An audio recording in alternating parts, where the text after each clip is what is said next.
Guys, മര്യാദയ്ക്ക് വീട്ടിൽ അടങ്ങി ഒതുങ്ങി ഇരിക്കായിരുന്നു ഞാൻ. എന്നെ ചിക്കൻ പാർട്സ് കറി വെച്ചിട്ടുണ്ട് വാ എന്ന് പറഞ്ഞ് വിളിച്ചു എൻ്റെ അമ്മ. പിന്നെന്ത് ചെയ്യാനാ, പാർട്സ് എൻ്റെ ഒരു വീക്ക്നെസ് ആയിപ്പോയില്ലേ. അപ്പം അങ്ങോട്ടേക്കാണ് ഈ പോക്ക്. ഇതാണ് കേട്ടോ എൻ്റെ കെട്ടിയോൻ്റെ കോഴി ശേഖരം. കോഴി വളർത്തലൊരു ഹോബിയായി എടുത്തിരിക്കുകയാണ് കേട്ടോ ആള്.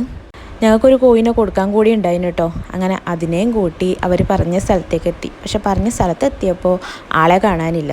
അങ്ങനെ എൻ്റെ കെട്ടിയോൻ ആളെ പരിധി പോവുകയാണ് കേട്ടോ. അങ്ങനെ കിട്ടാണ്ട് മടങ്ങിയും വന്നു. ഒരുവിധം ആളെ കിട്ടി കോഴിനെയും കൊടുത്ത് ഞങ്ങൾ വീട്ടിലേക്ക് പോവുകയാണ് കേട്ടോ. വീട്ടിൽ പോകുന്ന വഴിക്ക് വാമി ഉറങ്ങിപ്പോയി. അങ്ങനെ വീട്ടിലേക്ക് എത്തി. എല്ലാവരും ഉണ്ടായിരുന്നു കേട്ടോ വീട്ടിൽ. അച്ഛനുണ്ടായിന്, അമ്മ ഉണ്ടായിന്, പിന്നെ ആ കാണുന്നത് ഞങ്ങളെ ജോലി മോള്. 10-12 വയസ്സായി കേട്ടോ. എന്നാൽ ആൾ നല്ല മിടുക്കിയാണ്. പിന്നെ ചേച്ചി ഉണ്ടായിരുന്നു. പിന്നെ താഴെ കാണുന്നത് അവളുടെ ഡോഗാണ് കേട്ടോ. പേര് ചീരു. അത് അവൾ വരുമ്പോൾ അവളെ കൂടെ തന്നെ അതും വരും. പിന്നെ ഞങ്ങളെ കുട്ടുമോൻ. ചെക്കനാൾ പെശകാന്ന് കേട്ടോ. എല്ലാവരും പോയി കടിക്കും. അതുകൊണ്ട് ഇവനെ മാത്രം കെട്ടിട്ട് വളർത്തുന്നു. ഇതാണ് കേട്ടോ നമ്മുടെ മെയിൻ. ഇതിന് വേണ്ടിയിട്ടാണ് ഞാൻ വന്നത്. എനിക്ക് ഈ ദോശ കട്ടിയായിക്കൂടാ. ഭയങ്കര തിന്നായിട്ട് ചുടുന്നതാണ് ഇഷ്ടം. അമ്മ ചുട്ടാൽ അത് കട്ടിയാവും. അതുകൊണ്ട് ഞാൻ തന്നെ ചുടാമെന്ന് വിചാരിച്ചു. നോക്കിയേ, ചുറ്റി ചുറ്റി ചുറ്റി അതിനെ നേർപ്പിച്ചെടുത്ത്.